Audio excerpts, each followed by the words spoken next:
ನಮಸ್ತೆ. ನಮ್ಮ ಹಿರಿಯರು ಹೇಳ್ತಿದ್ರು, ಊಟ ಮಾಡೋದಕ್ಕಿಂತ ಮೊದಲು ಕಾಲು ತೊಳಿಬೇಕು ಅಂತ. ವೈಜ್ಞಾನಿಕ ಕಾರಣಗಳಿತ್ತು. ಏನಂತ ಹೇಳಿದ್ರೆ, ನಾವು ಹಿಂದೆ ನೆಲದಲ್ಲಿ ಕೂತು ಊಟ ಮಾಡ್ತಿದ್ವು.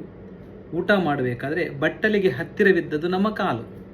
ಆ ಕಾಲಲ್ಲಿ ಧೂಳಿದ್ರೆ ಅದು ಆಹಾರಗಳ ಮೇಲೆ ಬಿದ್ದು ತಿನ್ನುವ ಆಹಾರದಲ್ಲಿ ನಮಗೆ ರೋಗ ಬರ್ಬೋದು ಎಂಬ ಉದ್ದೇಶದಿಂದ ಕಡ್ಡಾಯವಾಗಿ ಕಾಲು ತೊಳೆದೇ ಊಟ ಮಾಡಬೇಕು ಅಂತ ಹೇಳಿದ್ದಾರೆ.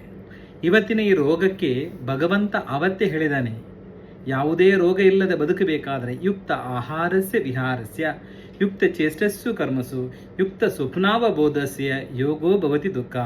ಒಳ್ಳೆಯ ಆಹಾರ ಸಮಯದಲ್ಲಿ ತಿನ್ನುವ ಆಹಾರಗಳನ್ನೇ ತಿನ್ನುತ್ತಿರಬೇಕು, ವಿಹಾರಗಳು ಒಳ್ಳೆಯ ರೀತಿಯಲ್ಲಿರಬೇಕು, ನಮ್ಮ ಆ್ಯಕ್ಟಿವಿಟೀಸ್ ಒಳ್ಳೆಯದಿರಬೇಕು, ಸಮಯದಲ್ಲಿ ಮಲಗಬೇಕು, ಒಳ್ಳೆಯ ನಿದ್ದೆಯನ್ನು ಮಾಡಬೇಕು, ಒಳ್ಳೆಯ ಕನಸುಗಳನ್ನು ಇಟ್ಕೊಳ್ಬೇಕು. ಈ ರೀತಿ ಇದ್ದರೆ ರೋಗಗಳು ಬರುವುದಿಲ್ಲ, ಭಯಗಳು ಬರುವುದಿಲ್ಲ ಅಂತ ಅವತ್ತೇ ಭಗವಂತ ಹೇಳಿದ್ದಾನೆ. ಆದರೆ ನಾವಿವತ್ತು ಮೊಬೈಲ್ ನೋಡಿಕೊಂಡು ರಾತ್ರಿ ಹಗಲುವರೆಗೆ ಕೂತ್ಕೊಳ್ತೇವೆ.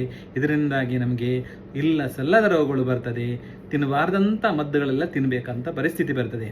ಆದರೆ ಭಗವಂತ ಹೇಳಿದ್ದಾನೆ, ಶರೀರೇ ಜರ್ಜರೇ ಬೋಧೆ ವ್ಯಾಧಿಗ್ರಸ್ತೆ ಕಳೆಯಬರಿ ಔಷಧೋ ಜ್ಞಾನೇ ವೇದ ವೈದ್ಯೋ ನಾರಾಯಣ ಹರಿ ಅಂತ. ನಾರಾಯಣ ದೇವರ ನಾಮಸ್ಮರಣೆ ಮಾಡಿದರೆ ರೋಗಗಳು ಬರುವುದಿಲ್ಲ.